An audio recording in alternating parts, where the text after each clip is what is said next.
chart and then looked at me, and she said, I'm not making this up, she goes, well, I guess we're not taking care of our bodies, huh? Right, and I wanted to be like, you can't say that to me. I'm your patient. But then I remembered 2 days before I went to my doctor, I heard myself snoring before I fell asleep.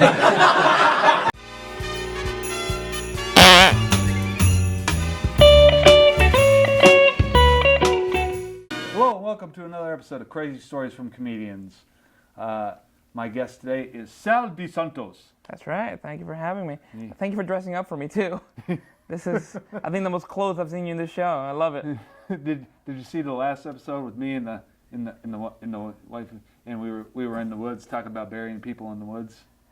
Yeah, that's why I'm like, I really literally expected for you to look more of like a bootleg version of Larry the Cable Guy when I came in today, and you're actually dressed somewhat proper. I don't know if I should be offended or appreciative of this situation. You should, with me, you should always be offended. I feel always offended. That's fair.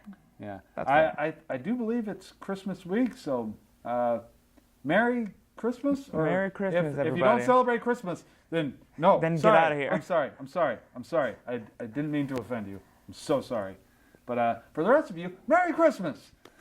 And so Sal, you have a story. I do. About, you told me, a dinner date? Yeah, a Tinder date. A Tinder date? Yeah. Tinder date. Yeah, man. Oh, wow. I mean, it shouldn't be a surprise as Tinder. I'm just surprised you had a date. Well, me too. But this sounds about right. Tell me what happened. Tell me about this troll. Sure, man. Man, that's rough. I'm sure you were a very lovely lady. I'm sorry. I wouldn't say lovely, but you'll see why. It was, your typical Tinder thing where, we matched and we started talking. And after a couple of days, I think it got a little sexy on Tinder. Like I was in high school. This was 2014, I think. I think we had very different. I think you and me had very different high school experiences. Yeah, your phone, the way that you call people were like this, where we, use the old rotary. I still was using like the cordless house phone in like the first couple of years of high school. In the 60s? You know what? Look, we joke around here. No, please, don't get mad. So anyways, so we're talking on Tinder, and things are a little sexy, whatever. And then after, she's like, oh, I know like we just met or whatever, but we should totally hang out. I don't know how much you know about me. And I was like, oh, I think like I get a pretty good gist of who you are. I'm usually good at reading people. And were you terrible at reading this person? So here's the thing. So I'm like, well, tell me a little about myself. I'm like, all right, sure. And so I'm like, kind of like, oh, well, you like this, you probably don't like this, you're probably more of this kind of person, you're probably this and that, yada, yada, yada. And by the end of it, it's a big silence. And I'm like, oh, shit, did I just piss her off or what happened? There was no bubbles coming your way? But then she goes, oh, my God, how do you do that? And I was like, algorithms, what? Baby. And she was like, you explained to me like you could almost like read my mind. Were you stalking her? Was that no? I was just like, oh, I just kind of based on what we were talking for the last couple of days. That's what I thought. She's like, wow, that's. So basically, like you're just like, this is what you've told me. Well, so kind of. You get a vibe from people after you talk to them. So I kind of, gather that and you kind of put it together. And I guess it fit, but she was like blown away by this, like completely blown away by this. More than she should have been? Like, really? Yeah, okay. She was like, oh my God, can you read minds? And I thought, at the time, oh, she's exaggerating, like, wow, whatever. But she thought you were a sorcerer. So that's what we're getting at. So we planned to go out, and I'm like, all right, I'll pick you up, Friday, whatever, at like, let's meet at the restaurant. Like I said, let's meet at the restaurant, whatever, like at 6:30. That way you can bail if you need to. Well, just not that. It was just kind of like, let's just meet there. It's the first date. Well, whatever. And she goes, and this should have been the red flag that should have told me not to go to this date. But she goes, I can't drive with anybody that is under 21. So I can't drive unless I have somebody that's over 21 with me in the car. And her profile says she was 21, right? And my dumb man brain is like, oh, it's probably something else. I was like, don't worry about it, I'll pick you up. Right. What? All right. You still went and got her? Look, Should you be in jail when you're hungry, right you now? gotta eat. You know what I'm saying? So look, I'm not proud of this story at all, but here we are. And you're wearing a raccoon hat with a Santa Claus hat on it, so it's all festive. fair game here in this show. So festive. And so I am driving to her house, right? And I have to pee. Like all of a sudden I have to pee. And while I'm driving there, I realize this is probably not a good idea. Because this girl could either be 16 or she could be 25. Like, either way, right? She was this tiny, like, small... That's so weird. Right. But it didn't really click to me until I was driving there. And I'm like, this is probably not a good idea. But I have to pee, right? So I finally get there. And I'm like, you know what? She'll get in the car. I'll ask her for her ID. And then we'll go. If she's over 21, we'll go to the bar. And if she's not, then I'm just going to not even fucking take her anywhere. Sorry. Not take her anywhere. And so I get there. And... ID'd her? No, I'm like, hey, where are you? He's like, oh, I'm almost there. She takes an hour. I'm waiting for her for an hour outside of her apartment for her to get out. And she's not leaving. Like, she's not coming out, sorry. So I'm like, and by this time, I'm like pissing my pants. So I go to the nearest gas station to use the restroom, and I come back, and she's waiting for me outside, right? So I'm like, all right. So she gets in the car, and I'm like, hey, I'm sorry to do this to you, but I need to see your ID. And she's like, what? And I'm like, look, you say you can drive with anybody that's under 21. The only people that applies to is 16-year-olds who get in the permits. You know, and I don't want to take that to anybody underage. I don't want to, I got to make sure that you're over 21. And she goes, yeah, let me call my friend. He has my ID. What? I'm like... Did you tell her to get out of the car? No, I'm like, what are you... I'm not taking you out until I see an ID. And she goes, okay, I have the DMV version in my house. Give me a second. I'm like, are you... God, what is... What? So she leaves the car and she goes in her house. Did you drive off? Tell me you drove off. Why? I wouldn't be here if I drove off, Jared. I wouldn't be sitting in this chair telling you this terrible story. So she goes in and she gets the paper DMV. She comes back and she has the signature and everything, and I saw her date and everything. And yes, she was 21. Was it written in crown? Because that's a red flag too. It was one of those magic markers. Did she draw her own picture? She signed with a little heart and a butterfly. No, it was a legit Texas permit because I had just gotten one not long before that when the car. This was when you were still living in Texas. Yes. Okay. So I'm like, all right, we can't go to a bar because you don't have an ID. Yeah. So we can't do that. So we start. So we go to Deep Ellum, which is a really nice part of Dallas, and they used to do a lot of comedy down there. And so it's like, cool. I'm familiar with the area. We can go to like a cafe or a diner. Yeah, you can navigate that area. Right. Yeah. Now you know me. I'm a talker. Yeah. I talk. You do. A lot. Yeah. Too much. I probably said about 5 sentences this whole date. That's it? Yes. Because she was talking the whole time. Oh. But she wasn't telling you nice stories. She wasn't talking about just the talking to fill the air? The second we get in the highway, no. She starts going, yeah, I haven't gone out a lot recently. You know, I usually like stay home. You know, I can see spirits. The spirits in my house, I can see them through a lot. There's a portal where demons can come out of my closet, and sometimes did you turn? I see my grandma, my dead grandma. She'll be walking around. The way that I see this, is a lot when my chakras align. When my chakras align, I can either see demons or spirits, or I can see the future. What?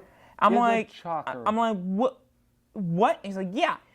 So I can see the future when my chakras align, or I can see spirits and communicate with them because I've done a lot of ecstasy and acid and a lot of drugs, and because of this, I've been able to like really expand my mind. And I was like, do you think that maybe you're seeing all of this because of the drugs?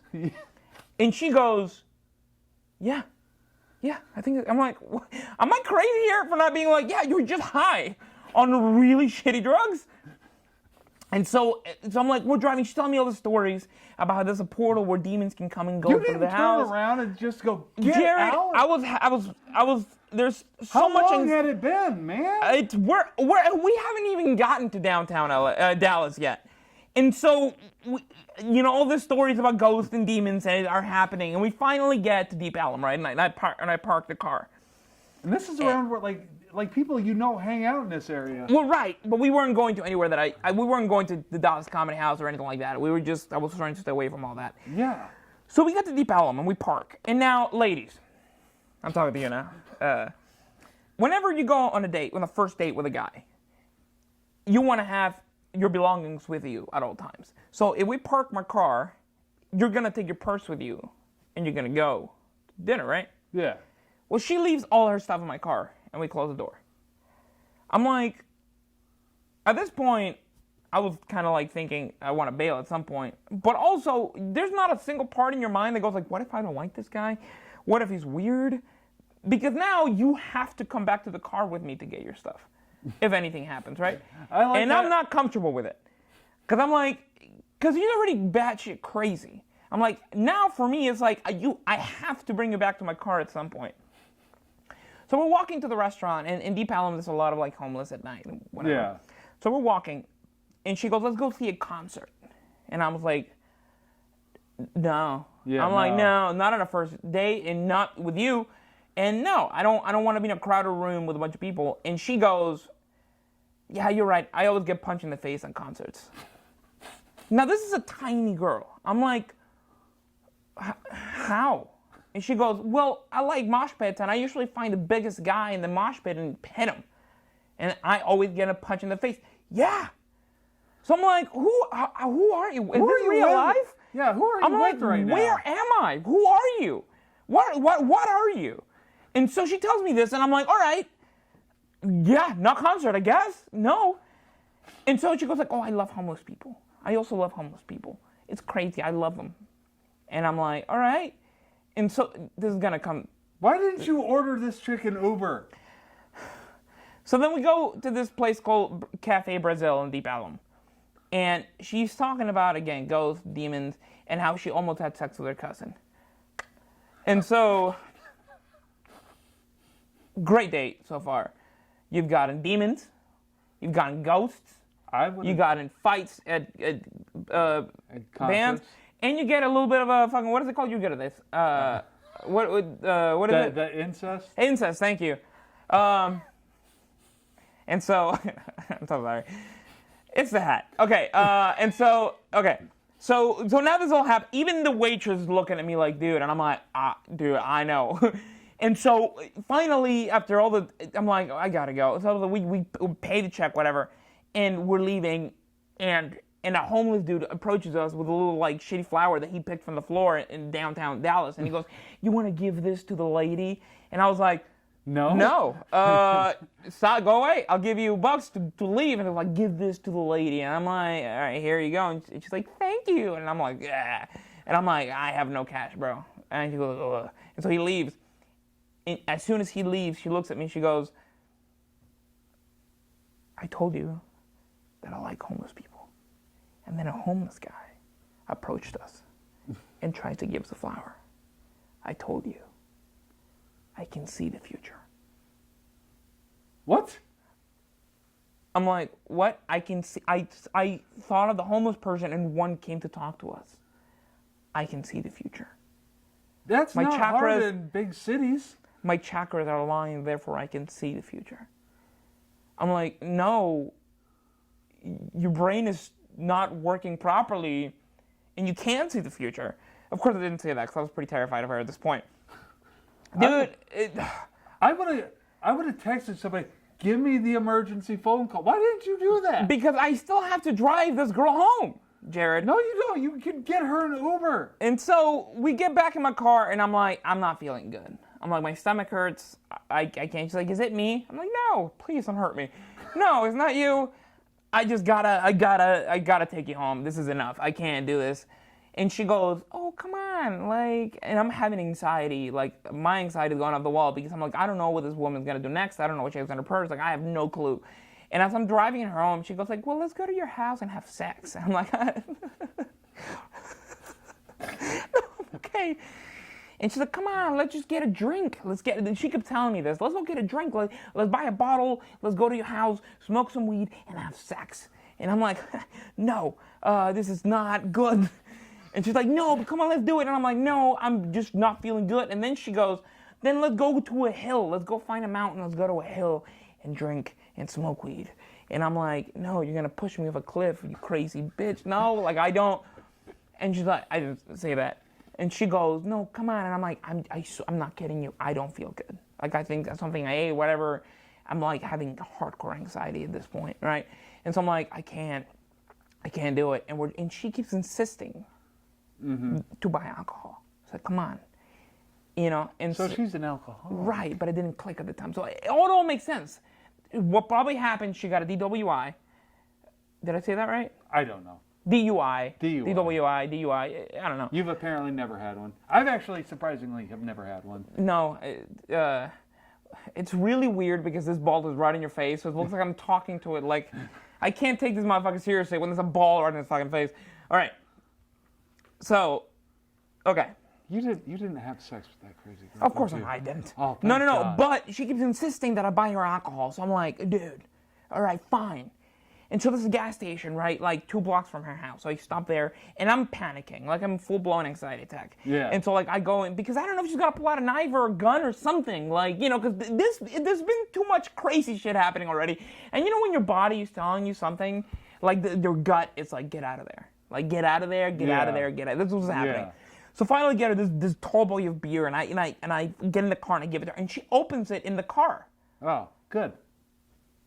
And this might not be a big deal for a lot of people, but I'm like, if a cop pulls me over, that's an open container in the car. Yeah. Now, at this point, I'm like, I don't care. Your house is literally 2 blocks away, you know. So she's chugging this thing, and so I'm like, Jesus Christ, okay. So we get to her house, and I'm like, all right, thank you.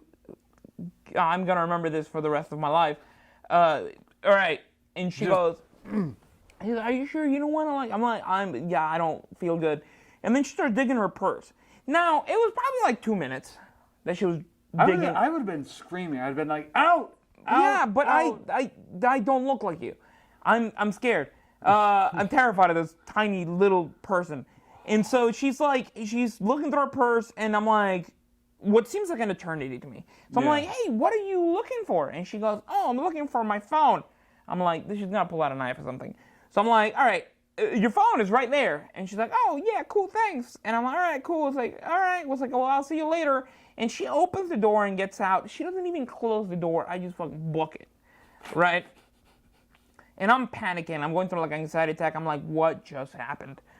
And of course, later on, it clicked to me. She's probably an alcoholic, right? And her parents probably don't let her leave the house a lot because she's crazy like that. Yeah. And the reason why she probably can't drive because probably her license got taken away from her. Yeah. So therefore she can't drive because she probably got a DWI and all this stuff. And so like there's all these things that begin to click, right? She's obviously not mentally stable. She does a lot of drugs, a lot of alcohol, a lot of other things. So you know, a like lot of face punches. Right.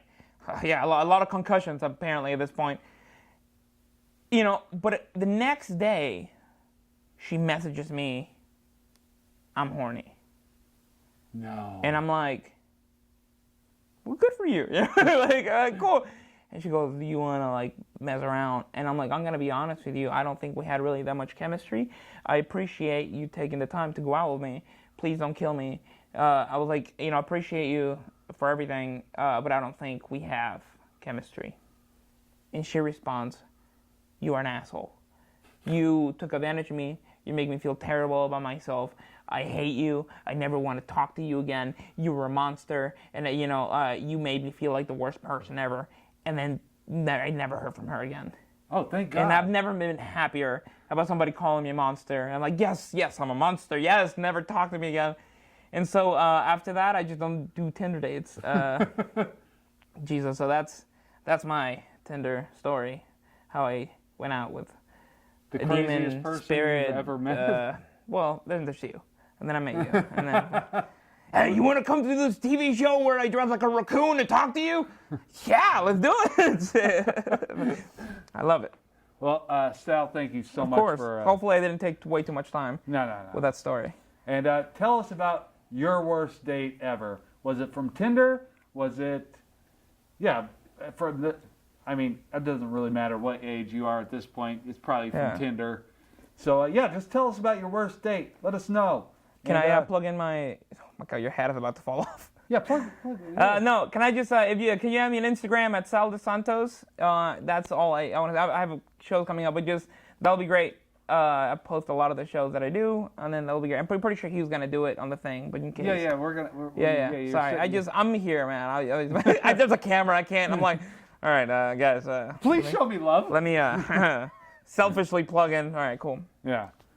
Well, Thank you so much for doing this. You're amazing, man. Thank you very much for everything. This is great. Guys, keep tuning in to Raccoon TV for more great content. Thank you again so much for joining us this week, and we'll see you again next week. Happy holidays, everybody. Happy holidays, everybody.